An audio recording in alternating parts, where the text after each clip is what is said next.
Bueno, pues vamos a arrancar ya con la primera charla de hoy, que trae por primera vez a las jornadas del Cómic de Avilés a Román López Cabrera. Lo decíamos en la inauguración.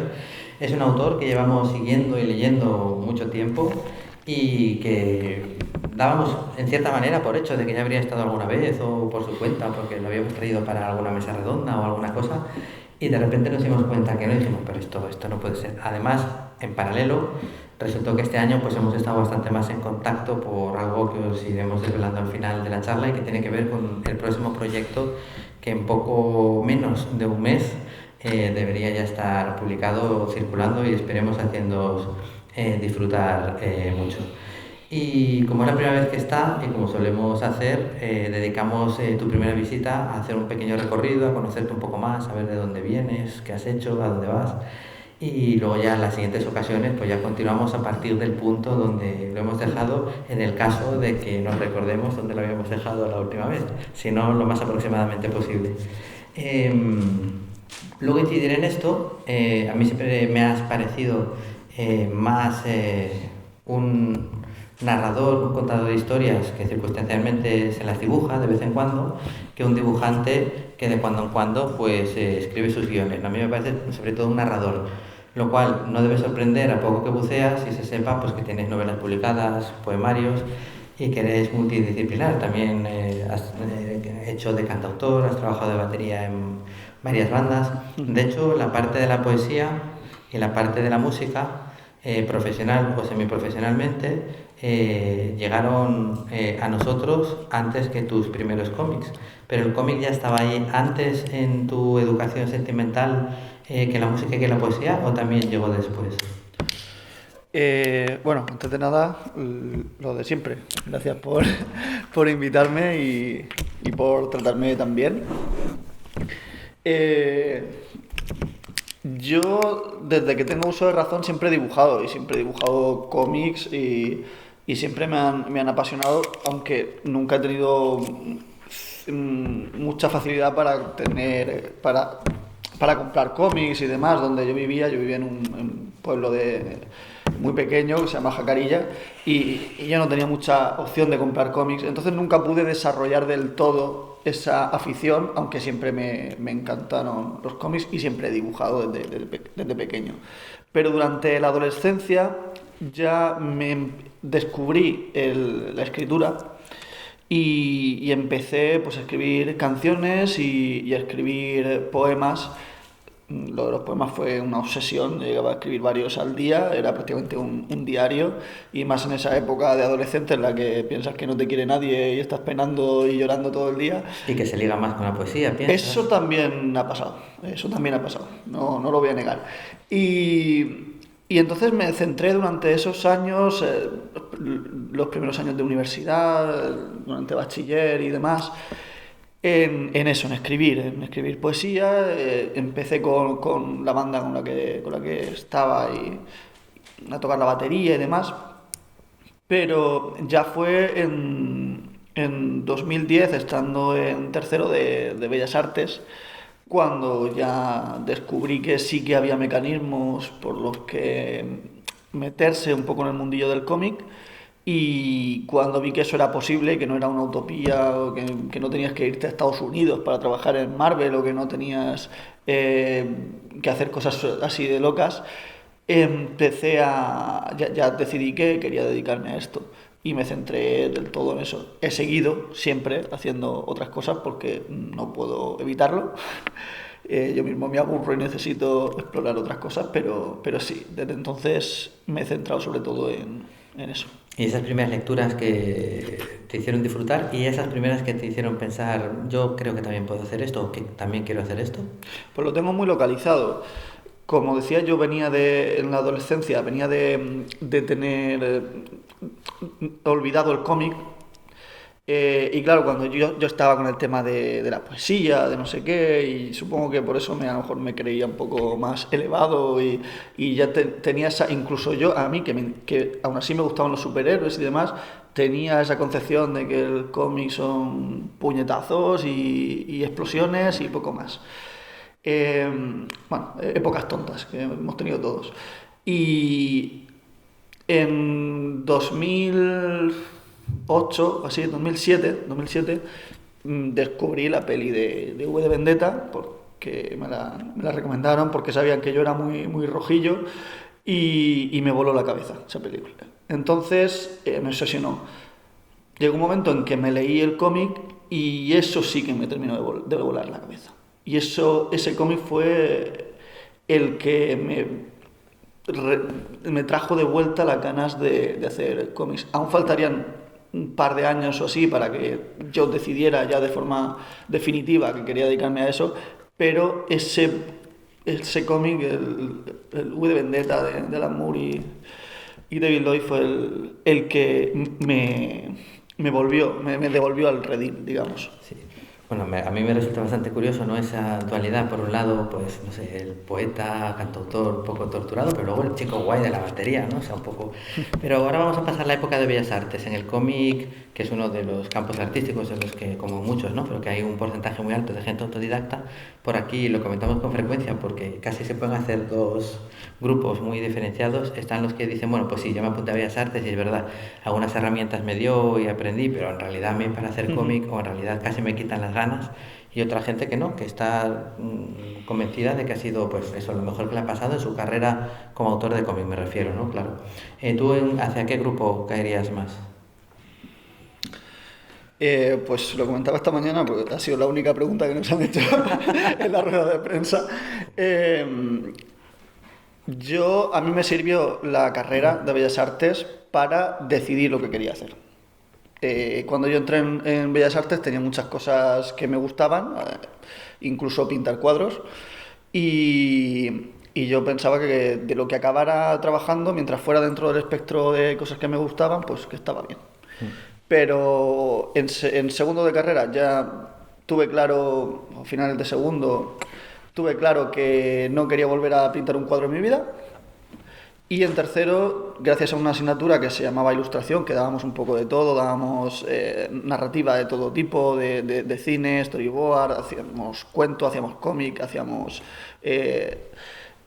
publicidad y todo este tipo de cosas, descubrí lo que decía, que sí que se puede dedicar uno al cómic, y fue ahí cuando lo tuve claro. Pero en realidad, claro, una vez que decido eso, de toda la carrera, aunque sí, siempre sacas cosas, pero que realmente me hayan servido 3 asignaturas. Todo lo demás lo he ido aprendiendo sobre la marcha o haciendo cursos, talleres o lo que sea, o simplemente con el propio rodaje y hablar con otros autores, hablar con editores y demás.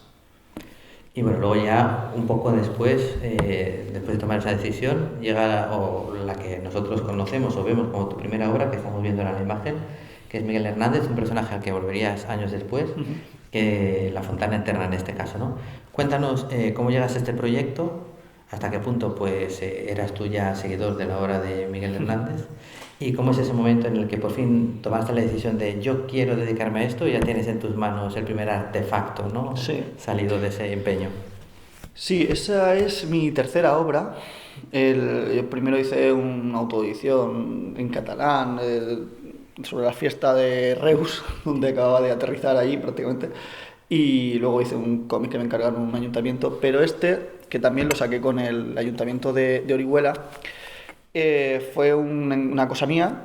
Yo soy fanático de Miguel Hernández desde siempre, desde que era adolescente y empecé a interesarme por la poesía y demás, y encima estudiando bachiller en Orihuela y viviendo a 8 kilómetros de Orihuela, era inevitable.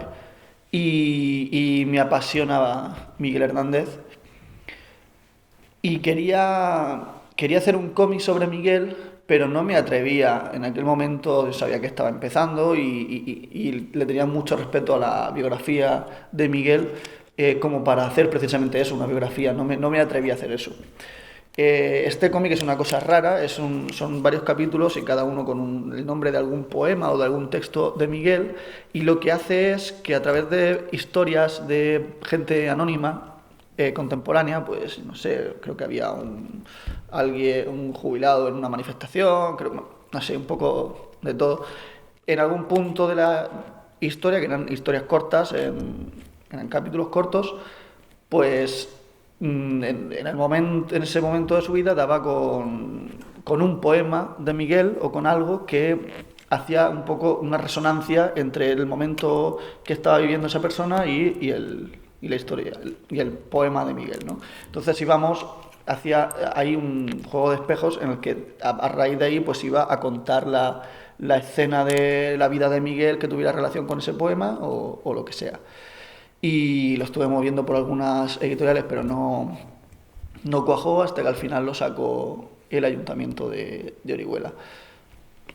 Con unas condiciones bastante abusivas, tengo que decirlo, pero es un cómic que me trajo muchas alegrías y que mucho tiempo después todavía me seguían llamando para hacer presentaciones y charlas y demás. Sí, es curioso, bueno, además, en cierta manera, de una forma u otra, lo que son momentos históricos ha estado muy presente en toda tu trayectoria, como iremos viendo en los trabajos que has hecho. Yo te leí en más de una ocasión comentar que, bueno, que quizás, evidentemente, disfrutaste mucho haciendo La Fontana Eterna, pero que esperabas que llegara un momento en el que, bueno, volvieras a encontrarte con la figura de Miguel Hernández, ya siendo un autor, pues con más herramientas. Aunque eso es dar un salto adelante, Sí. lo volviste a hacer. Lo que me sorprendió que en esta ocasión lo hiciste con guionista, lo hiciste con... lo hiciste tú, no es verdad, o sea, sí. Bueno, y en encontrarte más años después Sí. y pudiendo rendirle de nuevo un homenaje, una mirada a Miguel, fue como cerrar en cierta manera un círculo. Efectivamente. Esto pasa porque Julián, el editor de Cascaborra, me contacta y se entera de que yo tenía ese cómic, quería inaugurar una línea de biografías dentro de la editorial y me contacta para ver si yo tenía, que efectivamente yo podía reeditarlo, era parte del contrato, yo podía haberlo reeditado. De hecho, me tiré unos años intentando reeditarlo, La Fontana Eterna. Pero para cuando me vino Julián con esto, ya habían pasado muchos años, yo había cambiado mucho, el cómic se había desactualizado mucho, encima también coincidía con que ya iba a salir Memoria de una guitarra y era como, o sea, no quiero tener este cómic Memoria de una guitarra ahí en las librerías y al lado un cómic que hice en 2013. Entonces le dije, a ver, Julián, si no me coges a mí el de Miguel, ¿vas a hacer un cómic de Miguel Hernández? Sí, no lo tengo para allá, pero sí que lo haré. Digo, pues entonces te lo tengo que hacer yo. Porque yo he estudiado mucho a Miguel Hernández, tanto por gusto como para hacer el otro proyecto. Lo he musicado, he estado en un montón de homenajes, he hablado con gente experta en Miguel. O sea, para que lo acoja otro de nuevas, pues prefiero hacerlo yo porque luego me voy a arrepentir. Y de hecho el cómic tenía que haber sido de 60 páginas, se acabó siendo de 100 y pico. Tenía que haber... empecé la documentación en marzo y tenía que haber entregado el cómic en octubre, y en octubre fue cuando empecé a dibujar, porque me pasé desde marzo a octubre documentándome. O sea, me lo tomé todo lo en serio que pude porque sabía que no iba a volver a hacer algo tan exhaustivo sobre Miguel más. Lo tenía claro. Bueno, y ahora he grabado un disco sobre Miguel, o sea que... De hecho, el cómic tiene prólogos y epílogos de varios. Tiene de José Luis Ferris, que es el biógrafo actual y más conocido de Miguel, de Aitor Larravide, que es el director de la Fundación Cultural Miguel Hernández de Orihuela, y de José Carlos Rovira, que es un histórico de lo que son los estudios sobre Miguel, de los que trajo algunas de las primeras ediciones, ¿cómo se dice?, comentadas.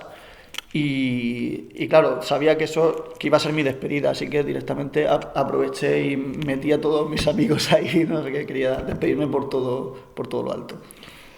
Bueno, volvemos un poco hacia atrás y decías que aparte de todo este tipo de historias un poco más cercanas, siempre has sido muy fan de los superhéroes. De hecho, iremos viendo luego distintas imágenes, has presentado portafolios o los has trabajado. Curiosamente, tu siguiente obra, que era Secret Family, también giraba alrededor del mundo de los superhéroes, pero al igual que pasa en otras obras que has hecho, como tus novelas de terror, con algunas otras obras de género, no dejan de ser la excusa pues, para tocar otro tema con el que podemos estar cada uno con o sin superpoderes cercanos, ¿no? En este caso era como hasta qué punto las dobles identidades tienen algo de positivo o tienen algo de negativo, cómo se pueden explorar tenerlas, no tenerlas, te resta claro, tú estás haciendo cosas muy chulas y la gente no lo sabe, imagínate ahora una época en la que todos quieres que en Instagram se sepa lo que haces cuando mola, ¿no? Y hay mucho postureo. Me parece que fue una forma muy interesante de tocar el tema de las caretas, de lo que saben de ti, de lo que no saben de ti, a través de la máscara de los superhéroes. Sí, básicamente ese cómic tenía una función que era precisamente hablar de eso. Es una familia de superhéroes al estilo de Los Increíbles, por ejemplo, por poner...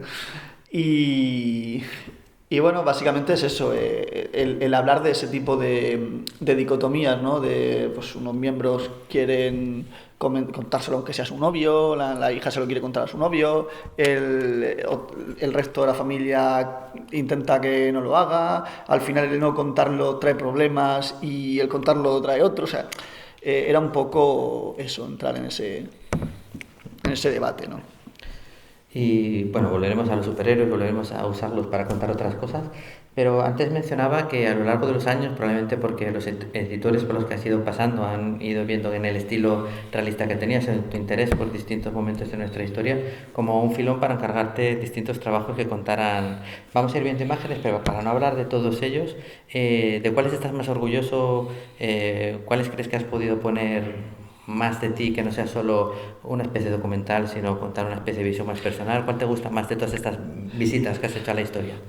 Pues, a ver, estos son comprometidos, son preguntas comprometidas, pero este que estás leyendo, por ejemplo, es un cómic del que estoy muy orgulloso. Lo hice con Roberto Corroto. Es una grapa de 20 y pico páginas. Sobre, bueno, no sé si conocéis el Universo 36 de Carmona en Viñetas, que hacía cómics sobre la guerra civil, pero con personajes con superpoderes. Y yo llevaba tiempo queriéndome meter ahí y acabé haciendo ese. Y la verdad es que me entregué mucho en ese cómic. Tanto Roberto como yo nos lo tomamos como si fuera un cómic de 120 páginas que fuera a salir en tapadura y con la primera editorial de España. No sé, nos interpeló mucho, intentamos hacer algo emotivo, algo serio, dramático y sobre todo muy bien documentado, bueno, al menos todo lo bien que pudimos. De hecho, hubo páginas que se quedaron hasta el final teniendo que saltar por encima de ellas y hacer otras porque no teníamos seguro el modelo de avión que era el que sale en una viñeta y hasta que no conseguimos dar con el dato, bueno. Y además fue un cómic que se quedó nominado en un par de secciones ahí en la Heroes Comic Con de ese año, en el mejor guión de Roberto y yo mejor entintador. Y tú que fundamentalmente hasta esa época habías hecho tus propios guiones, ya enfrentarte a otro compañero de trabajo, o no te conozco, sé que tienes una visión muy clara de cómo es la mejor manera de contar las cosas. ¿Hasta qué punto te fue fácil la adaptación a decir, bueno, tú me haces el guión y yo lo cuento, o aportabas mucho también en la parte de cómo contar la historia? ¿Cómo era trabajar con Roberto y cómo fue trabajar a cuatro manos? Bueno, con Roberto, cuando llegué a Roberto ya había trabajado con algunos en dosieres, con Fernando, si no he hecho 80 dosieres no he hecho ninguno. Pero hacer el dossier todavía es una parte bonita, porque Sí, estás ahí poniendo sí. tal, luego es cuando hay que hacerlo y ya dices tú, a lo mejor este no era tan simpático como pensaba, o al revés, mira, con él para toda la vida, ¿no? No sé si... Sí, sí. Para aquel entonces creo que ya habíamos hecho ya Sangre en el Suelo. Fue el primer cómic que publicamos juntos, aunque fue un cómic colectivo, que yo hice unas cuantas páginas solo. Y la verdad es que tengo suerte de que los guionistas con los que he trabajado, obras completas, me he llevado muy bien. Nos hemos entendido muy bien. Ha habido otros con los que he intentado montar dosieres que afortunadamente no han salido porque no nos hemos entendido. Pero en el caso de Roberto, en el caso de Fernando, nos movemos muy bien. Digamos que además son guionistas que son muy generosos porque a mí una de las cosas que más me interesa es la narrativa. Y yo me acuerdo cuando me pasó Roberto la primera página, porque me pasaba las páginas sueltas. La primera página, que al final acabó siendo la séptima o no sé qué historia, bueno, porque al final añadimos algo previo, y me puso una composición de página y demás, y dije, vale, la última página te la voy a poner, la última viñeta te la voy a poner la primera la última, y aquí te... Digo, bueno, a partir de aquí, una vez establecidos los términos, para adelante. Vimos que no había problema. Ya en la primera ya se lo cambié prácticamente todo y aún así tiramos para adelante. O sea que dijimos, bueno, este matrimonio tiene... Y hubo más trabajos y más cosas con Fernando. Estamos viendo ahora la confesión. Uh-huh. Y bueno, aunque sea una historia con adolescentes, no está tan lejos de lo que hablamos antes de Secret Family, ¿no? Porque en realidad también es un poco qué quieres que se sepa de lo que haces o hasta qué punto te pones tú voluntariamente, pues aquí una máscara y yo soy así, pero con mis ratos libres hago otra cosa. Cuéntanos un poquito. Fíjate de que la experiencia. No me acordaba de eso que acabas de comentar, pero ahora que lo recuerdo, que lo dices, recuerdo que fue una de las cosas que me llamó del guión. El pensar, coño, esto tiene resonancias con lo otro que ya había tratado de lo de los secretos. Y la verdad es que, bueno, para mí fue quitarme una espina porque Fernando y yo llevábamos mucho tiempo haciendo dosieres y lo que habíamos publicado había sido Sangre en el suelo, que al final pues yo había hecho unas páginas sueltas, bueno, el último capítulo del cómic y poco más, que quieras que no, pues no es lo mismo que trabajar en un cómic completo, ¿no? Y bueno, la verdad es que en ese sentido pues tampoco cambió mucho la cosa. Siempre nos hemos entendido muy bien y además tenemos ideas muy claras sobre el estilo que íbamos a usar más o menos, aunque de hecho teníamos las mismas referencias en la cabeza, aunque luego salió lo que salió. Por ponerte un ejemplo, creo que las referencias que me pasó era Charles Barnes, que yo también lo tenía en la cabeza y al final pues salió algo que no tiene nada que ver con Charles Barnes, pero bueno, sirve como punto de partida para a raíz de ahí avanzar hacia un sitio. Y estamos viendo más obras de las que también tuviste, como hablamos de trasfondo histórico, y un poco sí a medio camino, y a mí hasta ese momento decir la obra tuya que más dije, wow, vaya salto, y que además como la tenemos aquí encima de la mesa, que es un tema al que yo le tengo mucho cariño, que es Memoria de una guitarra. Da la sensación de que es un proyecto, luego a lo mejor me dices tú, no, pues tenía que presentar un proyecto porque tenía que hacer un cómic, pero da la sensación de que es una obra que te llevaba acompañando mucho tiempo, ¿no? A veces tienes la sensación cuando lees un cómic de un autor y dices, esta es como una de estas obras que él dijo, algún día contaré que lleva acompañándole. Cuéntanos un poquito si es así, si no es así, bueno, pues nada, cuenta cómo fue el proceso y si es así, cuéntanos un poquito cómo fue madurando a la vez que tú ibas madurando como artista. Efectivamente, está mal que lo diga, pero este cómic es mi hijo. Es un cómic que yo llevaba mucho tiempo queriendo hacer y en el que lo di todo. Esto nació. Primero intenté hacer un cómic sobre Lluís Llach, hice unas imágenes que le intenté enviar y que no conseguí contactar con él. Y luego lo intenté con Paco Ibáñez, que es mi referente en la música, en los cantautores y bueno, a nivel político también bastante. Y bueno, eso no lo aceptaron. Bueno, tenían muchos proyectos y no querían meterse en otra historia y lo dejé.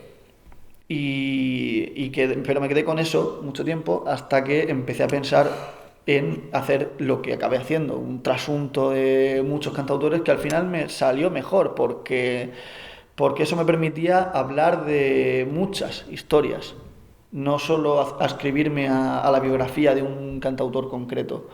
Pero estuve unos años queriéndolo hacer. Al final pasaron como 5 años antes de poder ponerme con Memoria de una guitarra. Y he de decir además que uno de los primeros así trabajos, cuando luego vamos a pegar un salto para adelante, ¿no?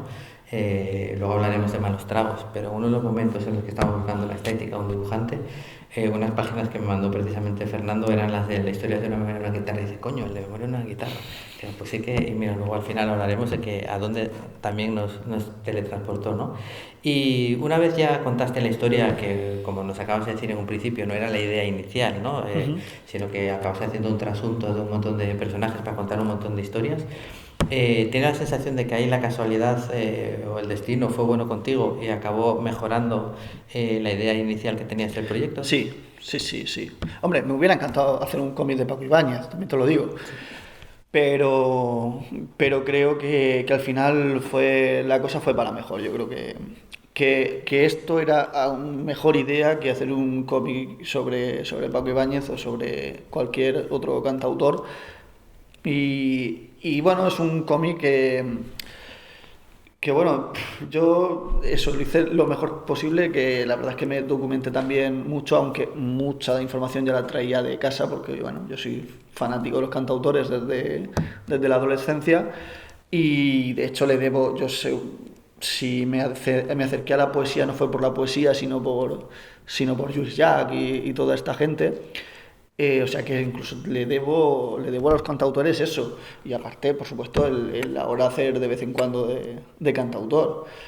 Yo creo que sí que... Y también el haberme esperado 5 años, pues se hizo que el cómic también, a nivel gráfico, esté mejor, creo. Seguramente si lo hiciera ahora, quiero pensar que estaría algo mejor de lo que quedó. Pero bueno, también y lo hice con bastante poco tiempo, pero bueno, yo creo que más o menos quedó algo de lo que aún hoy me puedo sentir orgulloso, que no es mucho. A veces no es poco decir. Descubres historias que a lo mejor resultan que eran muy conocidas y tú no las conocías, o al revés, y una de las mejores maneras pues para que esto suceda pues es leyéndolo, evidentemente. Yo hace poco, lo contamos en otro festival en verano, descubrí que en determinados países nórdicos, porque no se había abolido la ley y en aquella época creían en ello, está penalizado matar criaturas marinas, una especie de sirenas, pero todavía no se había abolido la ley de cuando tenían problemas entre ellos, de que no había problema si matabas a un inglés, ¿no? Entonces dices tú, coño, y esto todavía sigue así, bueno, esa norma quedó ahí y bueno, por suerte. Entonces yo cuando me leí Hay que arreglar lo de Dinamarca, dije, hostia, pero esta historia es real, esto estaba así, yo realmente no lo sabía. Cuéntanos un poquito cómo ibas tú a descubrir, cuéntanos lo que había que arreglar en Dinamarca y cómo descubres tú que esta norma, esta ley todavía estaba ahí flotando. Es loquísimo eso. Me mandó Julián, otra vez vuelve a salir Julián, de Cascaborra, a hacer una mini gira de una semana estuve por Jaén, por Sevilla, Granada, firmando el de Miguel Hernández, presentando el de Miguel Hernández, y terminé en Huéscar, en Granada, que es el pueblo de su familia y demás. Y nada, voy a presentarlo allí, y estando allí me empiezan a hablar el archivero del pueblo y la concejala que me presentaba y tal. Empezó a contar la historia, ¿no? De que se me ha ido la fecha. Bueno, en épocas napoleónicas, digamos, España entró de repente ya era enemiga de Napoleón, y por consecuencia también de sus aliados, en este caso Dinamarca. Entonces se enviaron correos a todos los pueblos, a muchos pueblos, diciendo que a partir de ahora España estaba en guerra contra Dinamarca. Y llega a Huéscar y dicen, claro que sí, hombre, sujétame el cubata. Ponen un bando en el pueblo diciendo que Huéscar está también en guerra contra Dinamarca y que hay que combatir a cualquier danés en donde se encuentre, donde se lo encuentren, ¿no? Y se queda así, como mera anécdota, ¿no? Hasta que en 1981 el archivero de entonces, de Huéscar, descubre esto y descubre que no hay ningún documento oficial que cierre esa etapa, esa arenga, ¿no? Claro, en el bando ponía hasta que se firme un tratado de paz o cualquier historia, ¿no? Eso no sucedió, entonces escribe un artículo en un periódico local hablando que se llamaba así el artículo, hay que arreglarlo de Dinamarca, y hablaba precisamente de eso, con mucha coña, ¿no? Bueno, que hay que enfrentarse a estos daneses y que, bueno, eso empezó a escalar, a salir cada vez en periódicos más importantes, llegó a los pasillos de la OTAN, donde había uno que era de allí de Huéscar, y oye, pues sabes que en mi pueblo, oye, pues joder, que no, igual no nos podemos sentar aquí con los representantes de Dinamarca, porque claro, somos dos potencias enfrentadas, ¿no? Bueno, la cuestión es que todo esto se resuelve, yo siempre hago el spoiler porque me parece lo más interesante incluso para vender el cómic. Esto se resuelve con un acto de firma de la paz en Huéscar, a la que llegan 6 autobuses con daneses de la Costa del Sol vestidos de vikingos. 300 daneses vestidos de vikingos, ahí metidos en el salón de pleno, que si en la plaza del pueblo bebiendo de tinajas de vino que habían preparado ahí. Bueno, una locura. Y claro, yo venía de Memoria de una guitarra, venía de Miguel Hernández, venía de tal,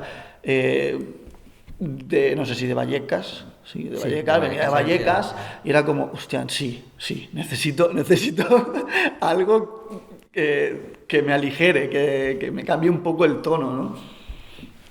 Y bueno, también para no dejarlo del todo, porque aquí lo que nos interesa en este caso es el cómic, también está tu faceta como novelista, ¿no? Que empezaste un poco con Calapobre, donde sentaste una especie, no diría de universo, pero de cierta manera sí, casi se podría decir, al que has añadido hace poquísimo Nevada Onda, y donde de nuevo empiezas a usar elementos fantásticos para contar problemas de hoy. Para que os hagáis una idea, Nevada Onda va de empiezan a haber presencias, manifestaciones fantasmales hoy en día en distintas viviendas, pero claro, es que a lo mejor tú eres un tipo con poco poder adquisitivo que te acabas de comprar una casa y por la hipoteca vas a estar unido a esa casa por cojones, porque no escojo la casa y me voy a otra casa durante 30 y pico años, y ahí has decidido un puto fantasma que va a aparecer y que te va a estar jodiendo los 30 años. Esto empieza a pasar tanto que de repente en el ayuntamiento tienen que tomar una medida y decir, coño, pues tenemos que hacer una especie de departamento pues de reubicación de este tipo de gente a la que en su casa le pasa esto, ¿no? O sea, una forma muy interesante, como suele pasar con la buena literatura de género, de contar problemas muy costumbristas, por así decirlo. ¿Vas a seguir adelante con esta parte literaria? ¿Vas a seguir creando y ampliando el universo de Calapobre y de Nevada Onda? Pues puede ser.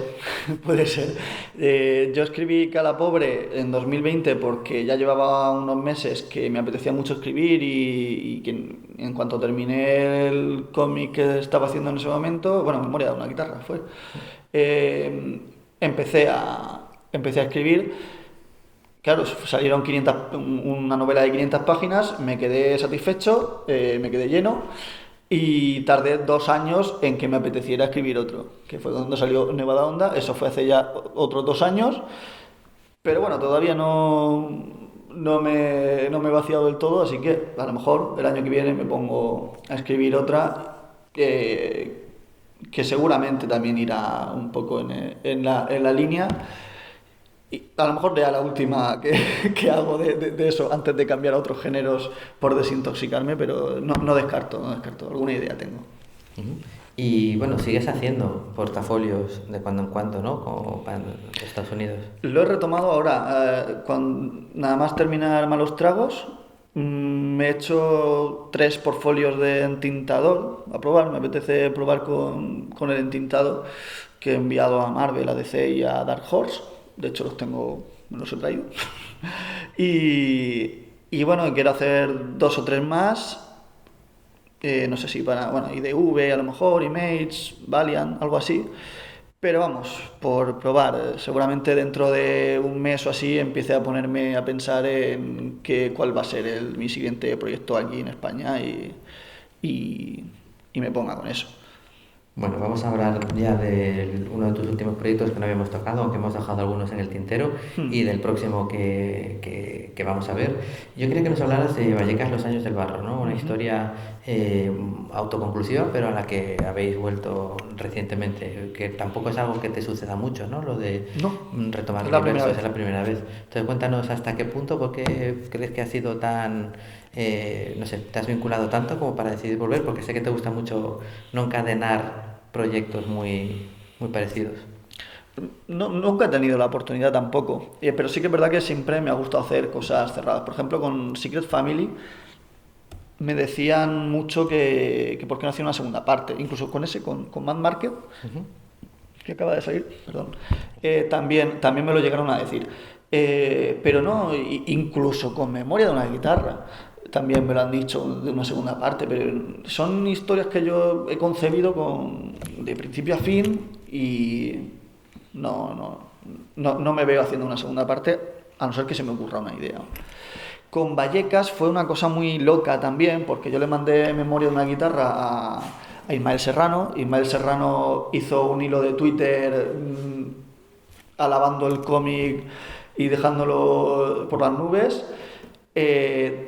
A raíz de eso me enteré de que Rodolfo Serrano, su padre, que es poeta y es periodista jubilado y que ha escrito canciones de Ismael, que en sus redes sociales también estaba haciendo promoción de Memoria de una guitarra. Entonces lo agregué, también le pedí un prólogo de un poemario mío y a raíz de ahí, poco después, fui a un concierto de Ismael.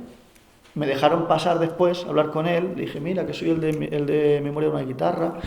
Y entonces, en ese momento me dijo, hostia, pues le he dicho a mi padre alguna vez que hablé contigo para ver si contáis estas historias que tiene él y tal.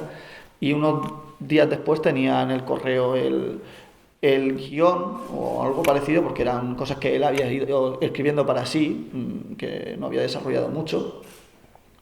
Y sobre eso ya empezamos a trabajar en el primero y se interesó Ismael por editarlo en la editorial, una pequeña editorial que tiene de poesía, cuento y teatro y poco más.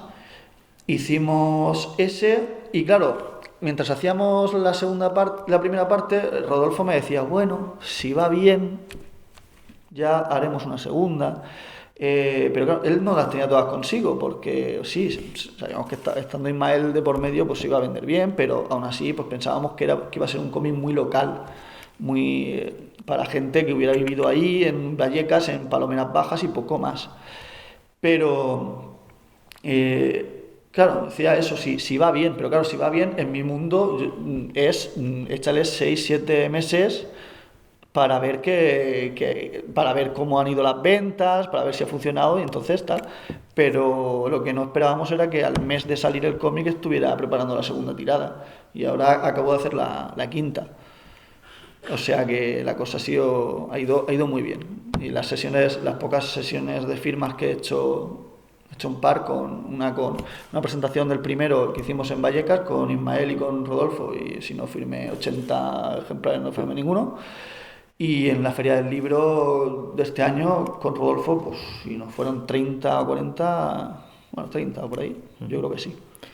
Y bueno, ahora vamos a aprovechar así en primicia, ¿no? Realmente, para hablar de tu siguiente proyecto que saldrá dentro de 3 semanas aproximadamente, si todo va bien, que es Malos Tragos, con Angus como guionista. Que os manda un saludo a toda la gente que ha venido. Sí.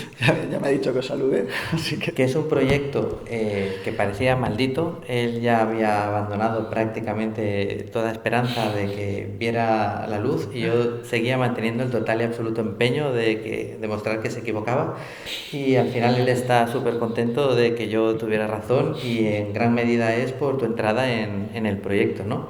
Que antes comentaba también un poquito de parte de la culpa también de Fernando. Lo decíamos antes, ¿no?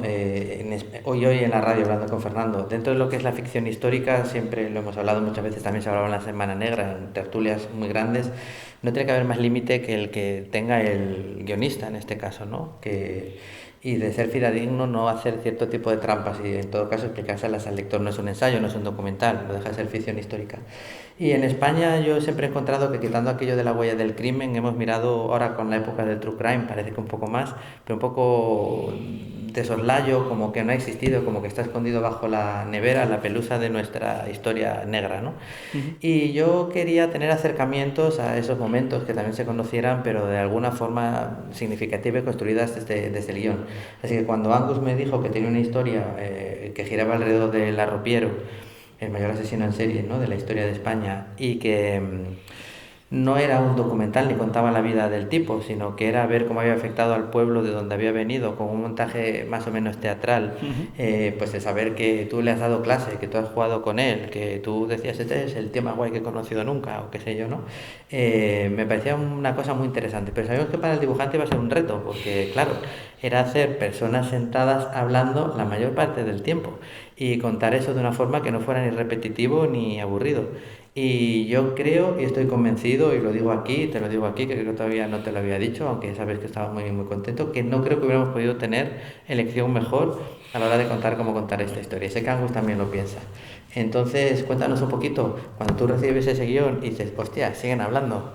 Ah, y ahora en el bar, bueno, un flashback donde que están haciendo, vaya, están hablando, ¿no? Entonces, cuéntanos un poquito cómo fue enfrentarte a eso, hacer lo tuyo, y ahora que ya está terminado, cuando miras, ¿cómo ves Malos Tragos?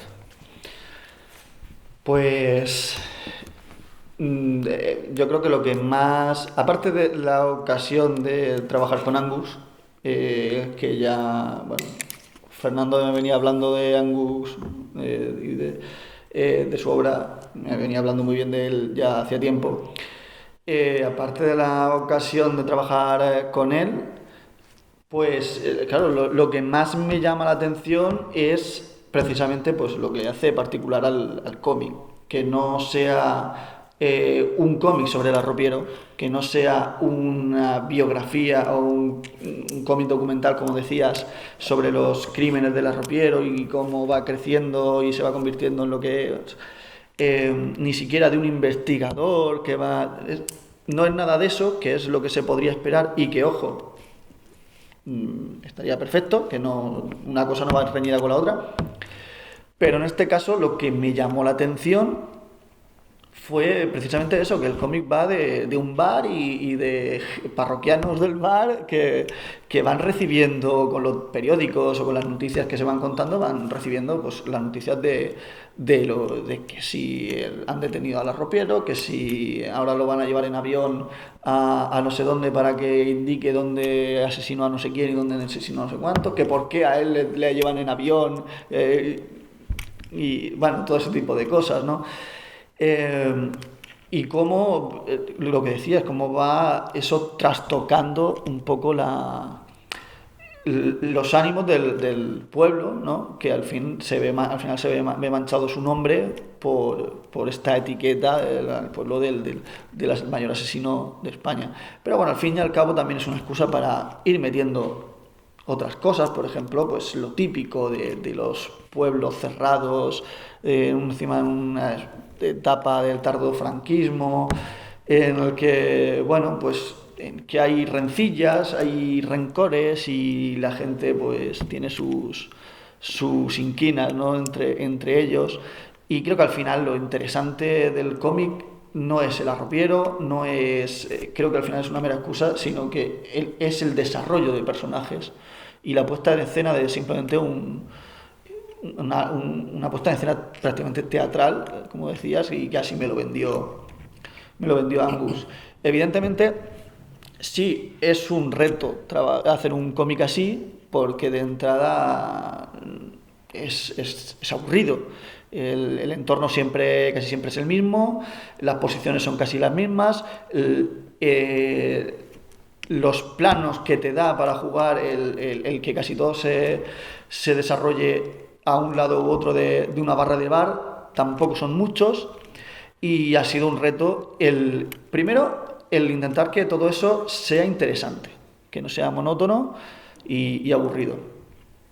Pero segundo, el tema de las conversaciones. Eso ha sido un quebradero de cabeza.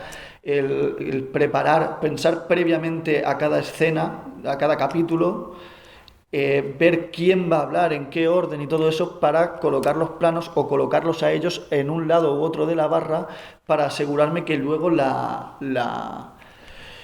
el diálogo, la conversación tenga sentido y no se crucen bocadillos que no deberían cruzarse y demás. Eso sí que ha sido, la verdad, complicado.